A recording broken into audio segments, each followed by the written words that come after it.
Good morning students.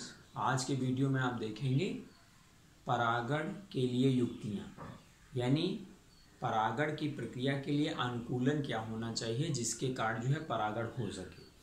तो इसके अंतर्गत कई पॉइंट्स दिए गए हैं। तो पहले पॉइंट्स में हम देख लेते हैं द्विलिंगता यानी बाइसेक्सुअलिटी। तो बाइसेक्सुअलिटी का मतलब ये होता है कि एक पुष्प में जब नर और मादा जो है जननांग पाए जाते हैं तो इसको हम क्या कहते हैं, बाइसेक्सुअलिटी कहते हैं। और वहाँ पर जो है स्वपरागण की स्थिति बनती है। जैसे सरसों हो गया या जितने भी द्विलिंगी पुष्प पाए जाते हैं इनमें स्वपरागण होता है। दूसरा है समकाल पक्वता या होमोगैमी।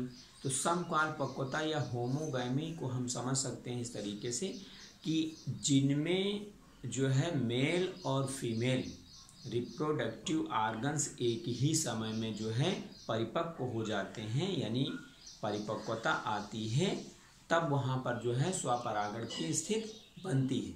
यानी जो पुष्प मेल और फीमेल है दोनों, यानी उसमें रिप्रोडक्टिव ऑर्गन्स मेल और फीमेल्स पाए जा रहे हैं तो उनमें एक ही समय में परिपक्व हो रहा है, तब वहाँ पर स्वपरागण की स्थिति बनती है, जैसा कि गुलाबांस, पीली कटीली। तीसरा है निमिलिता या क्लिस्टोगैमी। तो निमिलिता उन पुष्पों को कहते हैं जो है कभी भी खिलते नहीं, यानी इसमें जो है ऐसे पुष्प जिनमें बंद स्थिति में ही परागण की प्रक्रिया होती है, तो वहाँ पर उस स्थिति को हम निमिलिता कहते हैं या उस प्रक्रिया को हम निमिलिता कहते हैं। तो इसमें क्या होता है कि ये पुष्प कभी खिलते नहीं हैं और यहाँ पर पराग कोश जो है उस पुष्प के अंदर ही फट जाते हैं। तो जाहिर है कि जो है यहाँ पर स्वपरागण ही संभव हो पाएगा, जैसे मूंगफली, खट्टी बूटी, गुलमेहंदी आदि। तीसरा है एकलिंगिता यानी यूनिसेक्सुअलिटी। तो यूनिसेक्सुअलिटी का मतलब ये है कि ऐसे पुष्प जो अलग अलग जो है जिनमें अलग अलग मेल और फीमेल रिप्रोडक्टिव ऑर्गन्स पाए जाते हैं या अलग अलग पौधों पर पाए जाते हैं। जैसे आपका पपीता हो गया, साइकस हो गया, तो इनमें क्या होगा, इनमें परागण के लिए जो है पर परागण वाली स्थिति बनेगी। यानी एक मेल जो है पराग कण को, यानी जो मेल होगा, मेल पुष्प पे पराग कण निकलेगा, वो फीमेल पर जाएगा किसी न किसी माध्यम के द्वारा, तब परागण की स्थिति वहाँ पर हो पाएगी, यानी परागण की प्रक्रिया तभी वहाँ पर संभव हो पाएगी। तो जितने भी एकलिंगी पौधे होते हैं, जैसे पपीता हो गया या साइकस हो गया, तो इनमें अगर ऐसा नहीं होगा, किसी माध्यम के द्वारा वहाँ पर परागण नहीं पहुँच रहा, तो वहाँ पर परागण की प्रक्रिया नहीं हो पाएगी और उसमें फल तथा बीज नहीं बनेंगे। दूसरा है भिन्न काल पक्वता। तो भिन्न काल पक्वता का मतलब ये है कि जो फीमेल और मेल रिप्रोडक्टिव ऑर्गन्स पुष्प में पाए जाते हैं, अगर ये अलग अलग समय में परिपक्व होते हैं तो वहाँ पर परागण ही निश्चित तौर पे होगा। यदि पुष्प जो है हर्माफ्रोडाइट है या द्विलिंगी है तब भी यहाँ पर परपरागण की प्रक्रिया होगी। क्यों? क्योंकि यहाँ पर जो मेल है और फीमेल रिप्रोडक्टिव ऑर्गन्स है वो अलग अलग समय पर परिपक्व हो रहा है, इसलिए ऐसी स्थिति बनती है। तो इसके अंतर्गत कपास आ जाता है, तंबाकू आ जाता है। अगला है स्वदूषण या सेल्फ पॉइजनिंग।